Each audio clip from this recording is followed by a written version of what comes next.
And we'd like to introduce you to a woman who wouldn't be deterred by what others might call a handicap.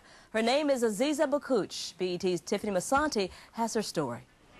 Aziza Bakouche is succeeding against the odds. She has overcome the challenges of being visually impaired to become a freelance producer for CNN and a graduate student of nuclear physics at the University of Maryland College Park. Aziza was not always legally blind. She lost her sight at the age of 8 due to a blood clot in the back of her brain that caused damage to her optic nerve, leaving her with only 9% of her vision. Aziza did not let this stop her. She says that her disability will not put limitations on what she can do. I try not to make it an issue. I want to be considered like everybody else. And certainly, you know, I have to get the assignment done just like everybody else has to get the assignment done. So I don't like to have any exceptions.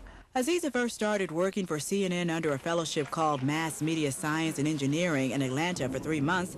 This is where she made her mark and became a freelance producer of science and technology. She then continued her education at the University of Maryland. Bakouche explains why she majored in nuclear physics. I've always been very passionate about math and science, and I've always excelled in these particular fields since I can remember. With all of this hard work, Aziza also found time to produce a video featuring African-American students who major in any type of science. She describes the importance of the video and how she went about choosing the 6 students. That was a video that highlights the achievement of about 6 young men and women in the sciences who are not just changing the face of science, but are shaping the image of what it means to be a scientist. If you wonder how she does it, Aziza is able to work on a computer by using a device called Zoom Text, which enlarges the print on the screen.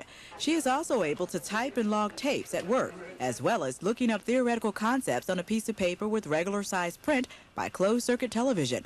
Bakouche receives a lot of support from her colleagues. Michael Jackson is an editor, producer, and works closely with Aziza.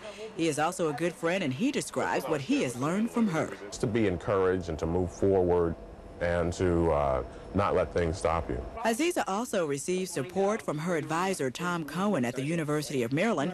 She works with him on a daily basis in a quiet conference room so they can concentrate on theoretical concepts of physics. Aziza will be graduating this year. Bakouche leaves a word of advice for anyone who feels like they just can't succeed. People are always going to be there to try to trip you, but, you got to stay strong to what you feel passionate about. Tiffany Masanti, BET News.